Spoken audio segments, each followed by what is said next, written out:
पिछले एपिसोड में हमने देखा था कि नाइट वाली लड़की खाना खाने जा ही रही होती है और उसे पीछे से वुआंग देखता है। वुआंग उसे छुप कर बोलता है, क्या तुम्हें मरने की इतनी ही जल्दी है? अब आगे उसके बाद हमें दिखाया जाता है कि वुआंग बाहर आता है और एक अंकल की तरह उनसे बोलता है कि इसे खाना मत। ये सब सुनने के बाद वहाँ पे जितने भी लोग होते हैं वो सभी उसे देखने लगते हैं और बहुत ज्यादा हैरान हो जाते हैं। उसके बाद निंजा वाली लड़की सीधा वुआंग की तरफ आगे बढ़ती है और बिना कुछ सोचे समझे वुआंग को एक जोरदार पंच मारती है। उसके बाद हमें दिखाया जाता है कि ये निंजा वाली लड़की ने जानबूझकर किया था। वो वुआंग के करीब आना चाहती थी और उससे पूछती है कि तुम हमें खाने से क्यों रोक रहे हो। उसके बाद वुआंग उन्हें बताता है कि उस खाने में जहर मिलाया हुआ है, इसीलिए मैं तुम्हें रोक रहा हूँ। फिर नाइट वाली लड़की के खाने में जहर का असर दिखाई देने लगता है। उसे देखने के बाद नाइट वाली लड़की को बहुत ज़्यादा गुस्सा आने लगता है और वो अपनी तलवार निकालती है और तलवार निकालने के बाद वो दुकान वाली लड़की के गर्दन के ऊपर अपनी तलवार रख देती है और पूछने लगती है कि तुमने ऐसा क्यों किया। लेकिन दुकान वाली लड़की वहाँ से भाग निकलती है और सीधा वुआंग के ऊपर हमला करने लगती है। वो वुआंग को एक बहुत जोरदार किक मारती है और किक मारने के बाद वहाँ से भाग निकलती है। पीछे पीछे वुआंग रो रहा होता है कि आगे इसने क्यों किया, आखिर मेरी ही किस्मत इतनी खराब क्यों है कि सभी जिसे देखो मुझ पे ही हाथ साफ करता है। दुकान वाली लड़की का पीछा करने के लिए नाइट वाली लड़की और निंजा वाली लड़की उनका पीछा करती हैं और निंजा वाली लड़की बोलती है कि मिस कारना रुक जाइए। और यहाँ से हमें पता चलता है कि नाइट वाली लड़की का नाम कारना है और अब से हम इसे कारना ही बुलाएंगे। और दूसरी तरफ दुकान वाली लड़की अपने साथियों के पास पहुंच चुकी है और उन्हें बोलती है कि कुछ भी हो जाए उन्हें मेरे पास पहुंचने से जरूर रोकना। कारना और निंजा वाली लड़की उसका पीछा करते करते वहां तक पहुंच चुके हैं। उसके बाद कारना उनके ऊपर हमला करने लगती है और एक एक करके सबको मार रही होती है। फिर कारना के ऊपर एक बॉम्ब फेंका जाता है जिसकी वजह से एक पिंक पिंक सा धुआं निकलता है। उसके बाद कारना वहां से भाग निकलती है पर लेकिन वहां पे जो आसपास के लोग थे उनके ऊपर बहुत ज्यादा बुरा असर होता है। उनके अपने ही लोग जान से मरने लगते हैं। उसके बाद हमें दिखाया जाता है कि कारना बच चुकी होती है और भी ज्यादा गुस्से में आ जाती है कि उसके ऊपर हमला किया गया है। उसके बाद कारना उन सैनिकों को और भी बुरी तरह से पीटने लगती है। उसके बाद सीन शिफ्ट होता है, हमें निंजा वाली लड़की दिखाई जाती है। निंजा वाली लड़की किसी तरह के मैजिकल स्पेल को पूरा होने से रोक रही होती है। तभी एक दरवाजा खुलने की आवाज आती है और एक शख्स बोलता है, तुम लोग घबराओ मत, मैं तुम्हारी रक्षा करूंगा। फिर हमें उसका चेहरा दिखाया जाता है, वो वुआंग होता है और बोल रहा होता है, मैं तुम्हारी मदद करूंगा। और उसके हाथ में हमें एक हड्डी दिखाई जाती है।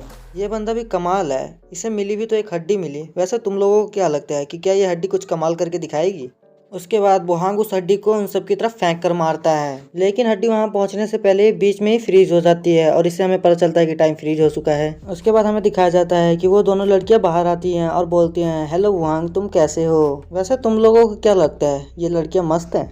उसके बाद इंसी बोलती है कि तुम डाइस उछालना भूल गए हो। तुम शायद भूल रहे हो कि तुम्हें कोई भी काम करने से पहले डाइस उछालना पड़ेगा, तभी तुम्हारा पता चलेगा कि तुम्हारे साथ अच्छा होगा या बुरा होगा। उसके बाद वुआंग बोलता है, यहाँ मेरी जान पर बन रखी है और तुम दोनों को उस डाइस की पड़ी है। डाइस मुझे नहीं उछालना है, बाहर में जाए वो दोनों डाइस। उसके बाद हमें दिखाया जाता है कि वो दोनों लड़कियां वहाँ से जा रही होती हैं और जाते वक्त बोलती हैं कि ये डाइस मैजिकल होते हैं और बोलती हैं कि अगर तुम हमें बुलाना चाहते हो तो तुम हमें फिर से बुला सकते हो। और जाते वक्त बोलते हैं कि अब से यहाँ पे जो होगा उसके जिम्मेदार तुम होगे, तुम्हारे साथ अच्छा होगा या बुरा होगा अब ये तुम्हारे ऊपर निर्भर करता है। उसके बाद हमें दिखाया जाता है कि वो हड्डियां जाकर सैनिकों के लगी होती हैं। ये सब देखने के बाद वुआंग भी हैरान होता है, उसे खुद के निशाने पे यकीन नहीं आ रहा होता है कि उसका निशाना बिल्कुल सही लगा था। उसके बाद हमें दिखाया जाता है कि यहाँ पर डीमन प्रिंस की एंट्री हो चुकी थी। हमें उसका सिर्फ एक हाथ दिखाया जाता है। उसका एक हाथ देखने के बाद वुआंग बहुत ज्यादा डरने लगता है क्योंकि उसका एक हाथ ही बहुत ज्यादा खतरनाक दिखाई दे रहा था। दुकान वाली लड़की ये सब देखकर बहुत खुश हो रही थी, आखिरकार डीमन प्रिंस जाग चुके थे और वो यही चाहती थी। उसके बाद हमें डीमन प्रिंस का चेहरा दिखाया जाता है जो कि बहुत ज्यादा गुस्से में दिखाई दे रहा होता है। उसके बाद डीमन प्रिंस अपना एक बहुत पावरफुल हमला कारना के ऊपर करने लगता है। कारना उसके हमले से खुद को बहुत ही मुश्किल से बचाती है और बोलती है, ये बहुत ज्यादा खतरनाक हमला था, अगर ये मेरे ऊपर डायरेक्ट हमला लगता है तो शायद मैं बचती ही नहीं। इसकी पावर 10,000 साल से भी ज्यादा पुरानी है। दूसरी तरफ निंजा वाली लड़की ने वुआंग के ऊपर एक जोरदार पंच मारा था जिसकी दर्द की वजह से वुआंग को बहुत ज्यादा दर्द हो रहा था। मुझे तो ऐसा देखने से लगता है कि जैसे वुआंग के शायद अंडे भी टूट चुके हैं, वो जिस तरह से हंस रहा था।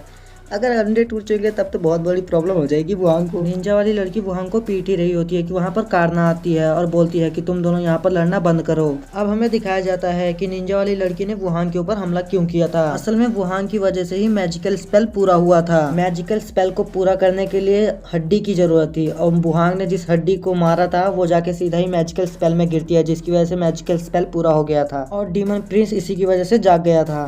इसी वजह से निंजा वाली लड़की ने भी वुआंग के ऊपर हमला किया था। जैसे ही ये सब वुआंग को पता लगता है कि ये सब उसकी वजह से हो रहा है, वो और भी ज्यादा डरने लगता है, क्योंकि वो उन्हें बचाने आया था, लेकिन उसने ही उन्हें और भी ज्यादा मुसीबत में डाल दिया है। फिर सीन शिफ्ट होता है और हमें दिखाया जाता है कि दुकान वाली लड़की ने अपना सर झुकाया और बोल रही होती है कि स्वागत है महाराज आपका, और बोल रही होती है कि वो मैं ही हूँ महाराज जिसने आपको फिर से जगाया है। उसके बाद डीमन प्रिंस उसे घूर कर देखता है और बोलता है तो ये तुम थी जिसने मेरी नींद खराब की है। उसके बाद डीमन प्रिंस बहुत ज्यादा गुस्से में आता है और अपने ही साथियों को जान से मार रहा होता है। उसने दुकान वाली लड़की को भी जान से मार दिया होता है और उसकी सारी पावर खींच ली होती है, और वहाँ पर जितने भी लोग थे उसने उन सभी पर भी हमला कर दिया था। वुआंग खड़े होकर सोच रहा होता है तो ये इसलिए गुस्सा है कि इसकी नींद खराब कर दी गई है, और अंदर ही अंदर ये भी सोच रहा होता है कि अगर इसे पता चल गया कि इसकी नींद मेरी वजह से खराब हुई थी, मैंने ही वो हड्डी उसके अंदर डाली थी स्पेल के अंदर, जिसकी वजह से इसकी नींद टूट गई, तो ये मुझे जरूर जान से मार देगा। इससे अच्छा होगा कि मैं चुप ही रहूं। फिर कारना अपनी तलवार लेकर आगे बढ़ती है और बोलती है कि मैं इस दुश्मन को मार डालूंगी। पीछे से निंजा वाली लड़की बोल रही थी कि मैडम कारना आप उसे नहीं हरा पाएंगी, वो आपसे बहुत ज्यादा पावरफुल है।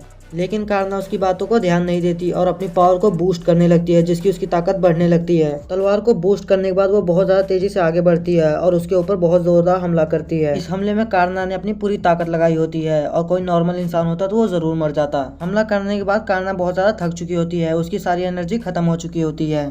फिर डीमन प्रिंस बोलता है क्या बस तुम इतना ही कर सकती हो, तुम तो मेरे ऊपर खरोच भी नहीं पहुंचा पाई, तुम मुझे क्या जान से मारोगी। डीमन प्रिंस अपने पंजे से कारना के ऊपर बहुत जोरदार हमला करता है और उसे वो बहुत ज्यादा दूर जाकर गिरती है और एक दीवार से टकराती है।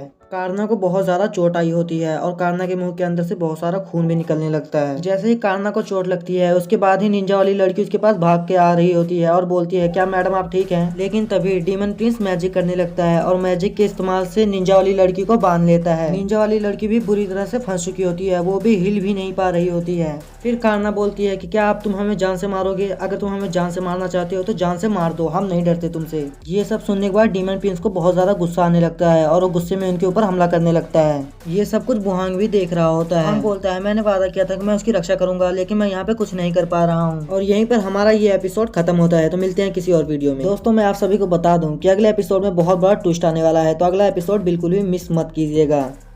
अगर तुम्हारे और भी दोस्त हैं जिन्हें एनिमेस और मांगा पसंद है तो उन्हें भी ये सीरीज देखने के लिए जरूर बोलना। वीडियो अच्छी लगी हो तो चैनल को लाइक और सब्सक्राइब कर दीजिए।